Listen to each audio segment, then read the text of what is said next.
Okay, so Genesis chapter 29. Y'all come on in. Somebody define providence. We've seen it all through this book. What is providence? The providence of God is what? Huh? God's plan? Yeah, absolutely. What else? It's protection. It is when he's using it, when he's protecting us for sure. Providence is God's working in the normal events of day-to-day life. So that includes protection, that includes his plan, that includes all of those things. So for instance, when you forget your keys in the morning and you rush around, you get mad because you're running late and all those things happen, and you just so happen that you're walking into Walmart as somebody's walking out, and you have a fortuitous meeting where you talk about the Lord, and it's like God has just intervened in the situation, and you just have this what seems like a divine appointment. All of the things that led up to that perfect timing we would call providence. That's God working in the normal everyday things of life. And throughout this book, we have seen God working in the things of life for his promise bearers. We've seen in Abraham, we've seen in Isaac. Most of the time what we've seen is the stupidity and sinfulness of either Abraham or Isaac doing something that puts the promise in jeopardy, and God working to alleviate that, working to protect his promise. But we've also seen many things of God working in the midst of the lives of his promise bearers. And tonight, what you're going to see in the life of Jacob is that God is still working for his promise. He is still working toward protecting his promise, keeping his word, doing all the wonderful and marvelous things that we've seen all the way up until now. But tonight, his providence, as it works for the promise that he made, is also going to discipline sinful Jacob. Now, for the next 20 years, really, Jacob is going to be molded and shaped by a very, very slow sanctification process, as basically we would say Jacob's chickens are coming home to roost. He's going to be deceived by a better deceiver than he's deceived, or that he has been a deceiver. So the last time we were in Genesis, we looked at the end of chapter 28 in Genesis, and what did we see there? What happened? Real mountaintop experience for Jacob. What happened there in verse 28, chapter 28? He did. God revealed his grace to Jacob. How did he reveal his grace to him? Yeah, it was a dream. It was a dream of Jacob's ladder is what we call it, but a stairway, a ladder going from earth to heaven, God standing above it, angels ascending and descending. We looked at that's a picture, a foretelling of Christ, as Christ used that in John chapter 1. But God made Jacob a promise in that dream. You remember what that promise was?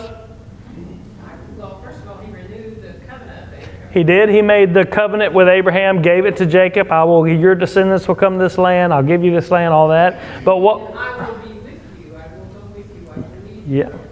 He said, I will be with you wherever you go. Yeah. And I will not leave you until all these things are fulfilled.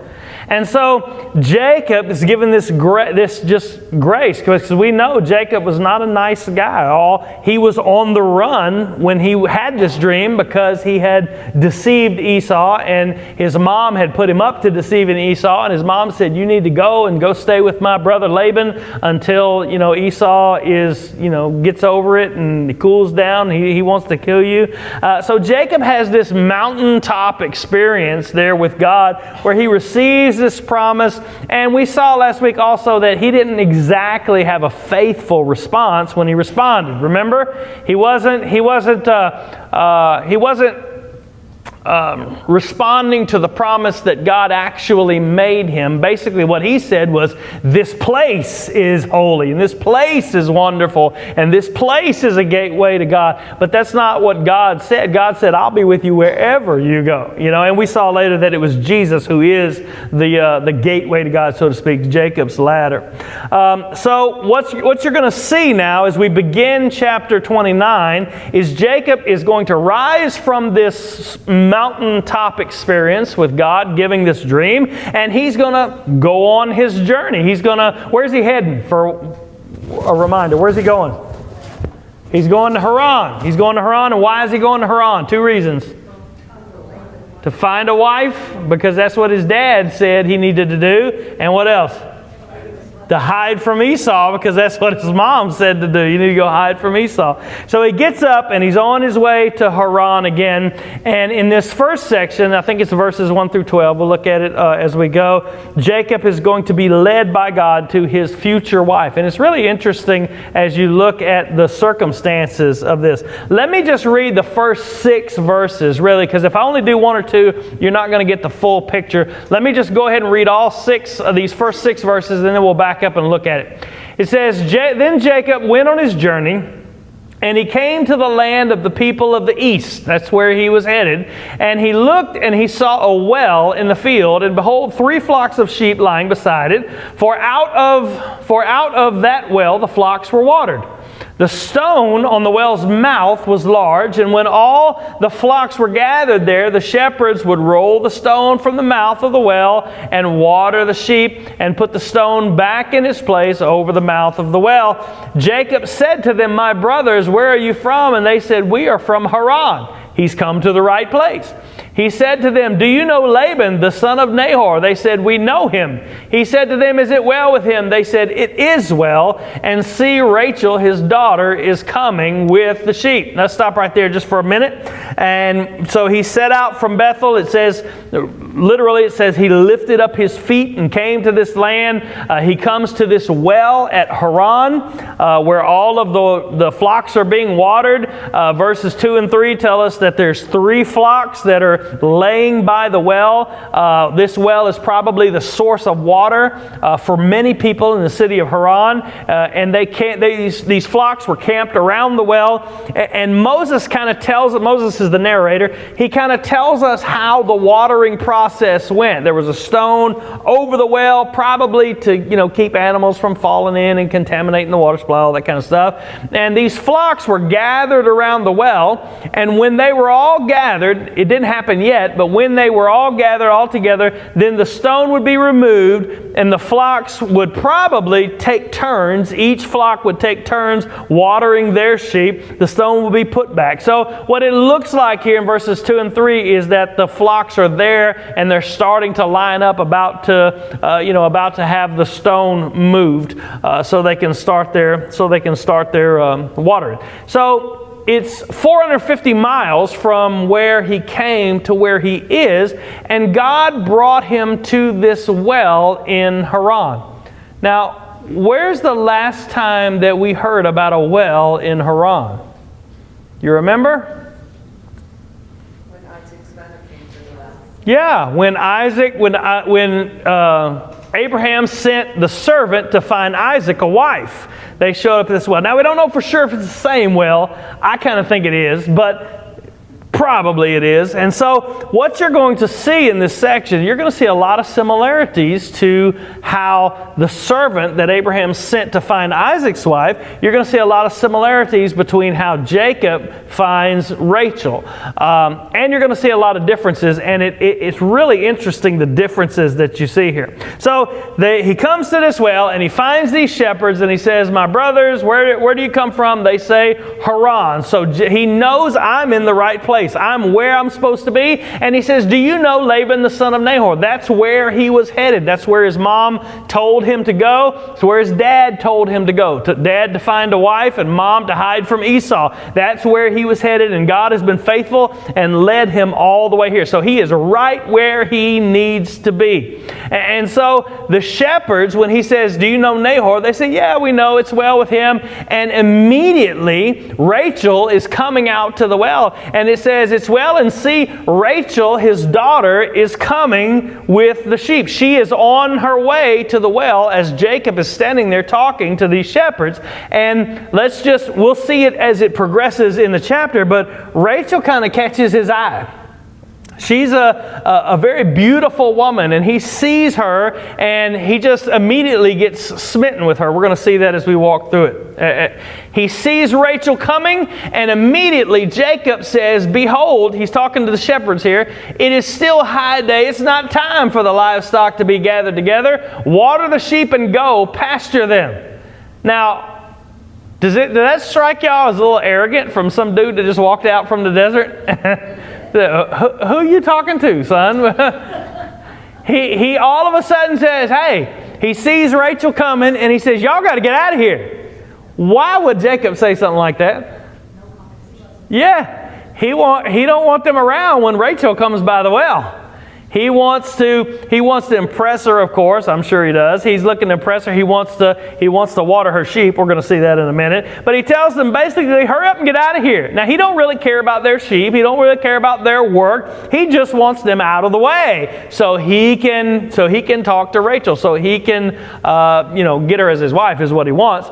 But what you see here, and we're going to see this as it progresses in the chapter, make sure you understand Jacob, the deceiver, the conniver, the one who has done all of these things in these past chapters that have just shown him to be a person with not a whole lot of scruples. There is finally something that has presented itself before him that has captured his heart. And all he knows to do is to act out of that heart, and his heart is arrogant and it's prideful, and all of those things are there, and so that's how he acts out. Hey, you guys need to get out of here. You guys need to get out of here and go pasture your flock. It's not time to be there. And then they explain to him, no, son, this is the way we do things here in this city. He says, but they said, we cannot until the flocks are gathered together and the stone is rolled from the mouth of the well. Then we water the sheep. Now, this is going to be important in just a minute. There's two ways to take what they say right here. Number one is that it's just the stone is too heavy. We can't move it. So the stone is too heavy, so we have to wait for all the other flocks to get here, and then we all move the stone together because it's too heavy for just us to move it. The second way to take it is that the city of Haran is the one who superintended the well. It was the traditional system, I guess. First come, first serve. You all line up with your flocks and everything. And the city monitored the well because it was the well of water for a lot of the city. And so it wasn't that they couldn't move the stone because Jacob's going to move the stone by himself in a minute. It was that they weren't allowed to move the stone. Look at the pronouns there in verse 8. He said the shepherds tell him, we cannot until the flocks are gathered together, and then it's passive, the stone is rolled away from the mouth of the well, and then they go back to we water the sheep. Now earlier, just a few verses, it says, and the shepherds rolled the stone away. So there's some debate about what happened. So either you have to think that it's the tradition of Haran, that they're the ones that roll the stone away and allow the shepherds to do their thing, and that's why they couldn't do it, or you're going to have to believe that God imbued Jacob with supernatural strength to move the stone by himself. Either one of those two things is possible. It's not impossible for God to do such a thing. But Jacob, I tend to lean toward the first option, that it was the city that did it, and it was Jacob breaking the tradition when he moved the stone, because nowhere in these 30 verses does Jacob mention God, or is God mentioned or talked about. He doesn't pray to God. He doesn't worship God. He doesn't do anything like that. He is acting on his own impulses, on his own stuff. Questions, comments? That's a lot of stuff. Yes? Is there not some symbolism there for the rolling away of the stone? Well, I'm sure there could be, yeah, but the stone is rolled away by Jacob, so it's not, it's not angelic whatever that rolls the stone away. It's Jacob himself that does it.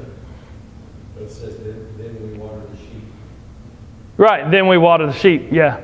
So what you're saying is it could be symbolic of the rolling away of the tomb, and then the sheep are watered.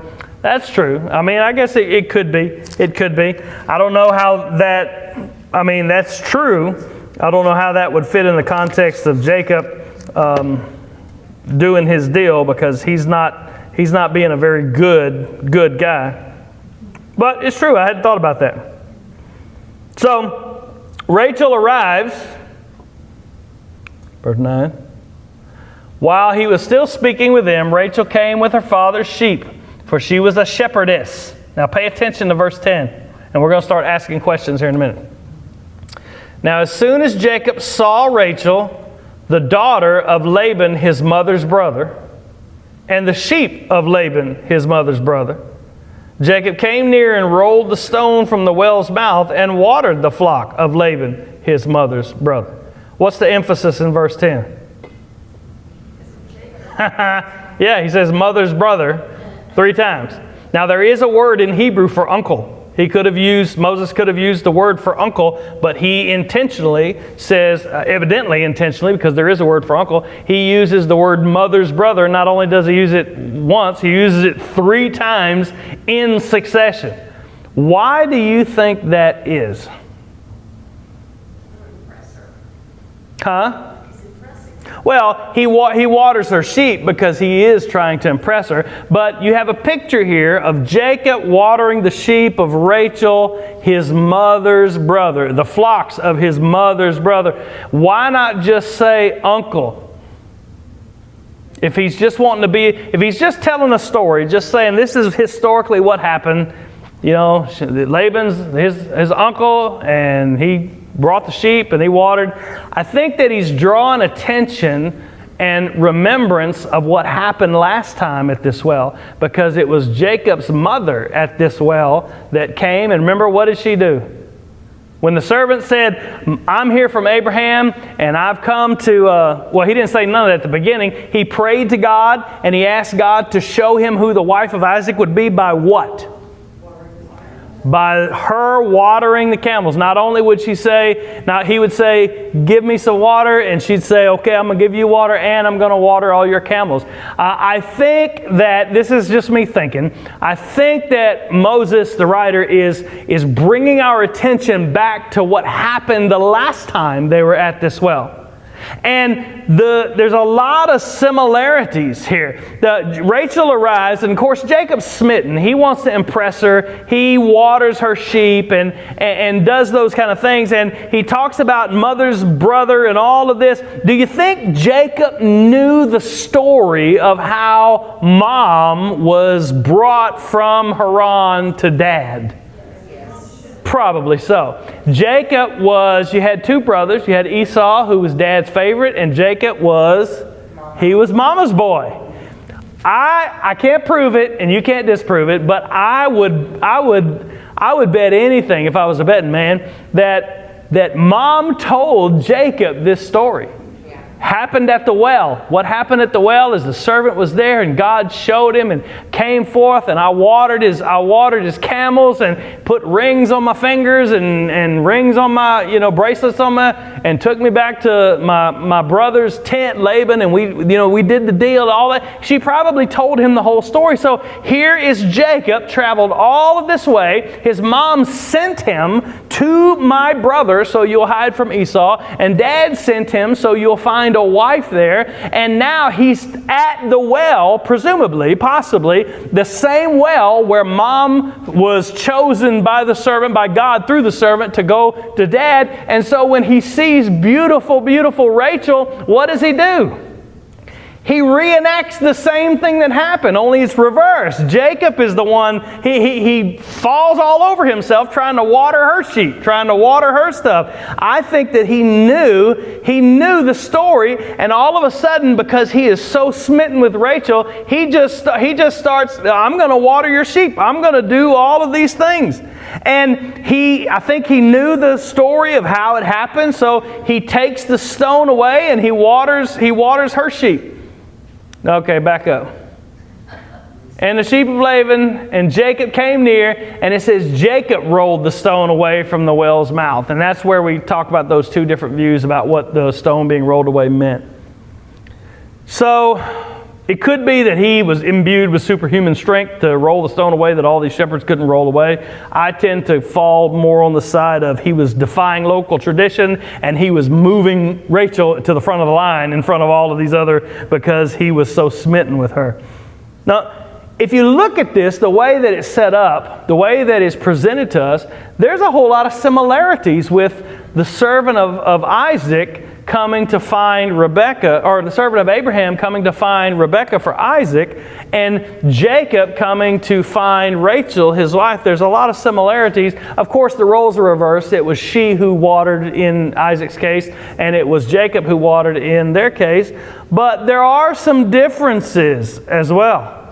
What was the first thing that the servant did when he came to the well? He bowed and prayed to the Lord and asked the Lord to be with him, asked the Lord to show him His will of who. Did Jacob do any of that? Not even a little bit. Jacob saw what he wanted, he thought it looked good, and he went after it. And that's what he desired to do. In fact, in these 30 verses, this whole chapter really, well, at the end of the chapter I think it will be, but these 30 verses, God is not mentioned at all. In Jacob's thinking, in this whole section, he is acting according to his own desires. And then he does something really strange, you know? He comes up, it says, then Jacob kissed Rachel and wept aloud. Now, there's some people that will say, some commentators say that, you know, this is like the Middle Eastern greeting where you kiss each other on the side. But I don't care who you are, and I don't care if that's what it is. It's still weird. He hadn't even said hi to her yet. So think about this. This guy says, hey, I'm going to water your sheep. He moves you to the front of the line. He waters all your sheep, and he comes over and kisses you and starts crying. Ladies, how would you feel if some guy stopped in the road and helped you change your tire and then, without saying a word, just kissed you and started bawling in front of you? Like, I got to get out of here. Something bad fixing to happen. I don't know what the deal is. It's a little weird for anyone. He kisses her before he even says a word. Not an introduction, not anything. It says he lifted up his voice and wept. Why do you think he wept? I don't know for sure. Let's just talk about it. Why do you think he wept? Overwhelmed, yeah. Yeah, God had led him right to that place. I tend to think Jacob didn't have his mind set on God at this point. I mean, he could have, but we don't know for sure. He was overjoyed, happy that he found this good-looking woman. Who knows? Huh? I think he was just happy that he found a good-looking lady. Yeah, he's probably right. You found a good-looking... Yeah. So he kisses her and then starts weeping aloud. When he says wept aloud, that is the same words that are used for the wailing that Esau did when the blessing was stolen. So we're not talking about a kiss and a tear. We're talking about a kiss and ah! Jacob, man, you're a weird dude. You're a weird dude. If I was Rachel, I'd be running fast. After he kisses her and after he weeps aloud, then he introduces himself. And Jacob told Rachel that he was her father's kinsman, Laban, and that he was Rebekah's son, which is, Rachel's aunt. And she ran and told her father. She runs back to Laban in the same way in chapter 24 when the servant of Abraham came to find. The same way Rebekah ran back to Laban to tell him what had happened. Now, when that happened, I don't know if you'll remember back to chapter 24, but when Abraham's servant told Rebekah who he was and what he was there for, she took off and ran back to Laban's house. What did Abraham's servant do then? Before he went to Laban's house, what did he do? He prayed again. He worshiped. Yeah, he prayed again. He worshiped and he thanked God for bringing me here, for finding this, for showing me the sign of who this would be. Jacob does none of the zero. Jacob doesn't pray, he doesn't worship, he doesn't do any of that. So what you're seeing in these first 12 verses is really, you're getting a picture of Jacob's heart. And it's going to be important as we apply this at the end that Jacob is still even after the Bethel experience, Jacob's still the same old Jacob. Now in this next section, what you're going to see is really the trickster gets tricked. And you all know what happens. In verse 13 it says, as soon as Laban heard the news about Jacob, his sister's son, he ran to meet him and embraced him and kissed him and brought him to his home. Jacob told Laban all these things, all the things that happened. Why do you think Laban's so excited? What happened the last time one of Abraham's guys came around? He got lots of camels and gold and all kind of stuff. Yeah. Oh, yeah. We're going to invite him in. We're going to invite him in. We're going to get him and we're going to bring him here. So he runs to meet him and kisses him. He's excited to see him. And Jacob tells, the whole story about, what happened. We don't know exactly what Jacob told him, but I would wager that, Jacob tells Laban about all of it, the vision at Bethel and God's promise to him, what happened. Do you think he told him what happened with Esau and the hairy arms and all that stuff? Yeah, maybe not. That might be a little embarrassing, But you're going to find out that this family is full of deceitful people. Jacob, of course, is deceitful. His mom was deceitful because his mom's kind of the one that orchestrated the hairy arm, let's steal the blessing thing. And Laban's going to be the most deceitful of them all. And so it's definitely running in the bloodline. So he tells him all these things that happened, and it says he stayed with him a month. Now, when he stayed with him a month, it doesn't mean he was just laying in the lazy boy, hanging out, while all this stuff was going on. He stays with him a month, and during that month, he's not idle. He's going out to work with everybody else. Remember, he didn't come just to get a wife. What else did he come for? To hide from Esau. So he's planning on being there a while. So he's working, doing part of the clan, part of the family. And in verse 15, Laban sees all this work that he's doing in this month. And Laban said to Jacob, because you are my kinsman, should you therefore serve me for nothing? Tell me what shall your wages be? Now, we're talking about price here. How much do you want me to pay you for working for me as long as you stay here? And then in verse 16 and 17, this is really cool. It's like Moses backs the camera up and shows the two daughters. He says, now Laban had two daughters. The name of the older was Leah, and the name of the younger was Rachel. Leah's eyes were weak, but Rachel was beautiful in form and appearance. Literally it says beautiful in form and face. So Laban sounds like a generous fellow. I'm going to pay you. I'm not going to make you work for free. What do you want for your wages? Really, we know he's a scoundrel. He probably already has in his mind that he's going to try to deal for long-term service. The narrator, Moses, shows us these daughters. And he says Leah is the elder, and he calls her weak-eyed. Now, I could tell you the Hebrew word, I could tell you what it means, but you don't need to know that to know what weak-eyed means in this context. Verse 17 is a particular context. You got two things that are opposite of one another. What are they? What does weak-eyed mean? Huh? Yeah, she's ugly. I'm sorry. There's no way. I'm sorry. There's no way. She's not easy on the eyes, basically, weak-eyed.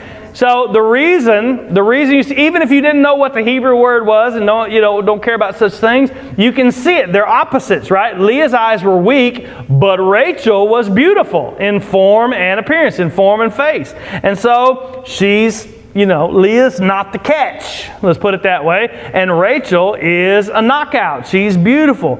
So they're using the same words that have the same adjectives of elder and younger that have so ingrained themselves in the family of Jacob back in the Promised Land. You have a struggle between the elder and the younger. And here you're going to have that same rivalry that's going to plague Jacob's family throughout. And so he says these daughters are shown to us by the narrator. And so we see that Jacob loved Rachel. He loved her probably since he saw her at the well. And he said, I will serve you 7 years for your younger daughter, Rachel. And Laban said, it's better that I should give her to you than I should give her to any other man. Stay with me. So Jacob served 7 years for Rachel, and they seemed to him but a few days because of the love he had for her. Man, he must have loved her a bunch, huh? 7 years seemed like a few days. He offers that. Now, what's happening here is to marry someone's daughter or someone's sister, if you're a brother and there's no father in the picture. You guys already know this from Genesis. There has to be a bride price. There has to be what we probably call a dowry or something like that. You saw it when Abraham was telling people that his wife was his sister. He was getting these gifts, as the bride price. And when Abraham's servant came to find Isaac a wife, Abraham loaded him up with camels full of gold and full of all kind of stuff in order to pay this bride price. What did Isaac send with Jacob? Goose egg. Yeah, Jacob don't have anything. So in order for Jacob to pay this bride price, he's going to work for 7 years. That's a hefty sum for a hefty sum of money. 7 years worth of labor. And of course, in verse 19, Laban agrees. It's better for me to give her to you than to give her some other man. Go ahead and stay with me. And Jacob fulfills his end of the bargain. Those years, it says, went by quickly because of his love. And here you see, again, Jacob has finally in his life found something that he considers worthy. He considers worthy of his love and his desire and his work and those things. He's not trying to scheme and plot and figure out a way to cheat his way through this. He is smitten with her to such an extent that to him, she is worthy for him to work 7 years. It says that those 7 years went by like nothing because he loved her so much. And finally, he gets done with the service. Jacob said to Laban, give me my wife that I may go into her, for my time is completed. You see this urgency in his voice. I'm ready to marry your daughter. And so what does Laban do? In verse 22, he throws a feast. Laban gathered together all the people of the place and made a feast. This was customary practice when people would get married in ancient Near East, and the feast would last for 7 days. And so it would be a drinking feast. It would be a party. It would be all of those kind of things. And so he made a feast, and he says, but in the evening he took his daughter Leah and brought her to Jacob, and he went into her. When the bride at these wedding feasts, especially on the first day, the thing lasted 7 days, but she was presented to the groom in the ancient Near East with a veil on. And so the veil didn't come off until it was time to consummate the marriage. And not only that, they'd been imbibing a whole lot probably in that whole deal. And so he brought Leah instead of Rachel, and that's what happened. So Laban subs her for Rachel. Now, with the veil and with Jacob drunk, it's probably an easy deception. Kind of like those hairy goat arms. I always wondered, and I don't have an answer for this, what do you think Leah was thinking? Like, you think she may have been homely and this might be her only shot. I don't know. Do you think she was happy about the arrangement? Maybe Laban bullied her into it. We don't know. I'm just asking. She had no choice. Had no choice? You think he just bullied her into it? It's very possible. Very possible. She just had no choice. That's the rules of that culture. She had no choice. So she... God says, it's done. Yeah. So what about Rachel? What's she doing? Like, think they locked her in a cellar so she wouldn't say nothing or whatever? Yeah, I don't know. That's hard for me. That's hard for me. Not that I disagree with y'all, because we don't know. I don't know. You don't know. We don't know. But if Rachel loved Jacob and Jacob loved Rachel and Leah, I don't know. I don't know. So. And he'd been engaged for 7 years. Yeah. He'd worked for 7 years for Rachel and got Leah subbed in the middle of the, Rachel waited for 7 years. Yeah, Rachel waited for 7 years. But the daughter goes first. The older daughter goes first. That's what Laban says. There is some. We don't know if that's really Laban deceiving him or if that's truly the custom. It very well could be. We just don't know. But my question is, if the older daughter goes first, why didn't you say that 7 years ago when we were talking about the younger daughter? Laban. Because he didn't want Leah. Yeah. Well, and I think all those things are true, and we don't know for sure, but I think Laban was purposefully deceiving him to get 14 years out of Jacob, not just 7 years. And so, whatever was going on in Leah's mind, whether she was forced to do it, probably was, the head of the clan, head of the house, he decides what goes on, and you ain't got no choice for sure. But I think if I was Rachel, man, I would have snuck word to, hey, stop! Take that veil off before you go in there. So he says, he gives her Rachel, and because of all of the deception that's gone on, Jacob goes into her, he consummates the marriage, and Laban gave his female servant Zilpah to his daughter Leah to be her servant. These are basically going to be concubines to Jacob. They're also going to be mothers of some of the children of Israel, some of the tribes of Israel as well. They're going to be important, so we'll see them later. And then, this is my favorite passage in all of Genesis. And in the morning, behold, it was Leah. It's like he pulled back the covers, like, oh!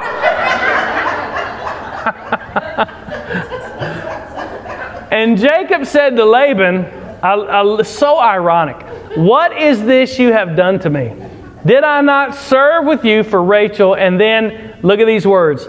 Why then have you deceived me? The exact same words that Esau said to Jacob. Why have you deceived me? Boy, he is getting a dose of his own medicine through all this. God is teaching Jacob about his own sin. He says, why have you deceived me? And of course, this is where Laban says, it's not so done in our country to give the younger before the firstborn. And then Laban has a solution. Complete the week of this one, meaning the wedding week, the week of celebration of this wedding with Leah, and we will give you the other also in return. So you complete this week, we'll marry you on Monday to Rachel, and then you can just serve another 7 years for Rachel. Can you imagine such a thing? So go ahead and just finish this week. Just go ahead and finish the week out with Rachel. Then we'll let you marry, with Leah, we'll let you marry Rachel. And then, oh, by the way, you need to stay another 7 years because, I'm giving you two daughters. Imagine what Leah's thinking through this. So, my wedding week, this event that is celebration of the whole clan is really just a countdown for him to marry my sister. I can't imagine such a thing. So it happens. He's going to go and get married to her again. And in verse 28 and 29, it says, Jacob did so. He completed her week. He completed the festivities of the wedding week. Then Laban gave him his daughter Rachel to be his wife. And presumably they had another festival, another marriage, another wedding week. And Laban gave his female servant Bilhah to his daughter Rachel to be her servant. She's also going to be the mother of some of the sons of Israel. So Jacob went in to Rachel also, and he loved Rachel more than Leah and served Laban for another 7 years. At the end of this chapter, you're going to see the plight of an unloved woman before God. It's very powerful at the end of this chapter. We'll do it next week. But he says basically that Leah was hated at the end of this chapter. So when it says that he loved Rachel more than Leah, the point that he's making there, I think, is that he didn't love Leah at all. And Leah is going to try to bear sons for him. Her longing is for her husband to love her, and it just doesn't happen. And then finally, she just turns herself to the Lord and said, "Okay, I'm just gonna love you, Lord." Basically, I'm preaching next week's deal. But he loved Rachel more than Leah. So his chickens really have come home to roost, like we said at the beginning. He experienced the same thing that he did to his family. He did to his brother, and he did to his father when he did the goat arms and all that kind of stuff. And now, now you have Jacob, this is going to characterize this family for a lot of years. You've got Jacob showing the same favoritism in his wives here as what was shown to him, what was shown to Esau by his father. This same sinful favoritism that characterized their family before now is going to characterize this family as well. And it's going to cause all kinds of problems. It caused all kinds of problems in Isaac's house. It's going to cause all kinds of problems in Jacob's house. But what we need to see as we bring this to application for where we are today is that God is working in all of this. Though these circumstances are horrible, and there's no hero here at all. Even though God's name is not mentioned, nor anyone in this episode prays to Him or worships Him or asks for guidance from Him or any of those things, God is working behind the scenes for two purposes. The first one is to protect His promise, so His promise will be fulfilled. You say, this is a horrible, horrible scene, and Leah is treated so terribly by Laban, her brother, and is going to be by Jacob too, who doesn't love her and was just tricked into marry her. But Leah, the unloved wife, is going to be the mother of the tribe of Levi, the priestly line. Leah, the unloved wife, is going to be the mother of the tribe of Judah, the kingly line through whom the Messiah will come. God has a purpose in this that's going on. And so God is working all these things, even though they're terrible, and they're bad, and really they're hard punishment on Jacob. He's working them for the protection of His promise, and the promise that He made back in Genesis 3, that I'm going to bring a Messiah, one who will crush the head of the serpent. He's going to bring the Messiah way in the future, and will come through the line of Judah, which is the son of the unloved woman. And you see things like that all through the line of the Messiah. You see people that by human standards shouldn't be there. You see Ruth there, who is a Moabite woman. She was not of Israel. You see Rahab there, who was not part of Israel. And so you see God working on those who are with those who are oppressed, those who are weak. But not only is He working to protect His promise and see that promise flourish in the future as the Messiah would come, He's working on His promise bearer. He is disciplining Jacob. He is showing Jacob his sin. Jacob doesn't mention God, worship God, pray to God throughout this. And what that tells me is Jacob is not living in light of the promise that God gave him at Bethel before he came to this place.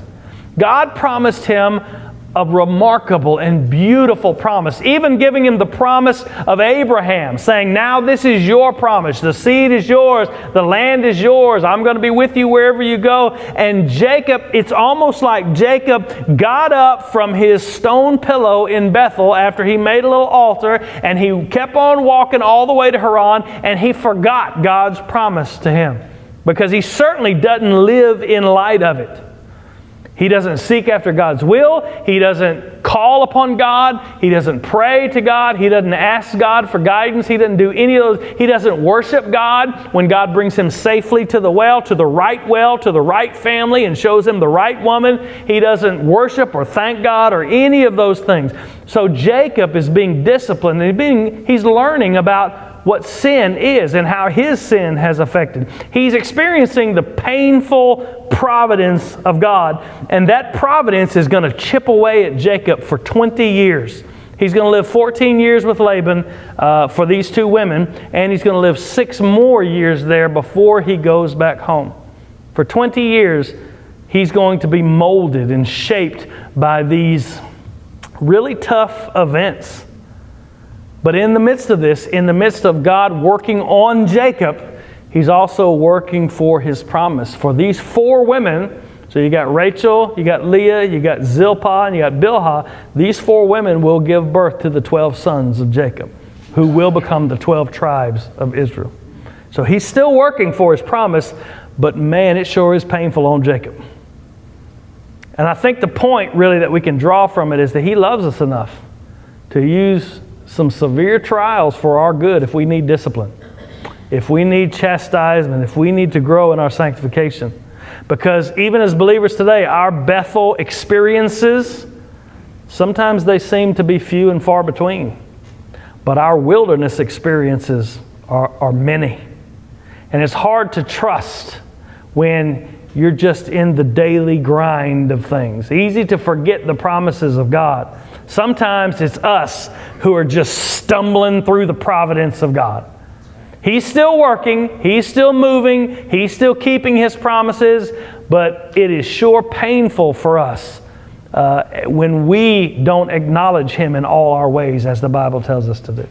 We don't remember. If you go through Scripture, there are so many commands to remember. Remember what God has done. Bring it to the remembrance of your mind. Even the Lord's Supper that we took Sunday, He says, you do this because you need to remember. You do it in remembrance of me. You acknowledge me in all of your ways. And so often when we think things are good and we're comfortable, Jacob just received the mother of all promises from God, and he's just rocking and rolling, doesn't think to live for God, doesn't think to do any of these things. And God is going to discipline him severely through all of these things. Sometimes to sanctify me, God needs to slap us upside the head. That's right. And He loves us enough to do it. Yes? Sometimes, too, it doesn't just affect you. It affects the people around you. That what God's doing in your life affects the people around you. And that's not their fault at all, like Leah. Sure. Yeah. So God is, she said, sometimes what God is doing, it affects the people around you as well, and it hurts them as well, like Leah. So Leah's kind of what we might call I don't want to say an innocent victim, but just she's part of this providence, and she's just sucked in by the whims of her brother or her father Laban. So yeah. Any other questions, comments? It's kind of hard to, as we get further and further in Genesis, we're going to have longer and longer stories, longer and longer narratives. And so we're going to have to do a lot of just reading the narrative and then picking points of application, because, you get into Joseph's life and all that, we'll be, if I go just verse by verse, applying it as we go, it'd be 14 years before we're done. So if you want this, I really wanted to, I don't skip anything ever, and so I had to do this, but I really want to do from verse 31, the rest of this chapter and into the next chapter. Those are some powerful, powerful verses, because it's basically Leah longing and hurting and trying to win the love of her husband. And all of the things that she tries to do, they fall flat. And finally, in the third child that she has, she doesn't say, like the first two, she says, now my husband will love me. Or now, and the third one, she says, now I'll serve the Lord. She realizes that it's the Lord that's going to be her peace and her joy. It's really powerful. Leah's coming to know the Lord, would you say? Oh, yeah. Yeah. Absolutely. Absolutely. Any other questions, comments? Okay, let's pray. Father, we love you. We thank you today for your word. We thank you for your discipline. God, even when we go off on our own and we forget your promises, we forget your word, we get comfortable in life and we think things are going good and we're so blessed that we forget to cast our cares upon you. We forget to invest ourselves in our relationship with you, just because we forget that we are in need at all times of you. Lord, I thank you that your fatherly hand disciplines us. I thank you that you are one who keeps your word and keeps your promises, and your promises are true. And one of those promises is that I will complete the work that I begin in you.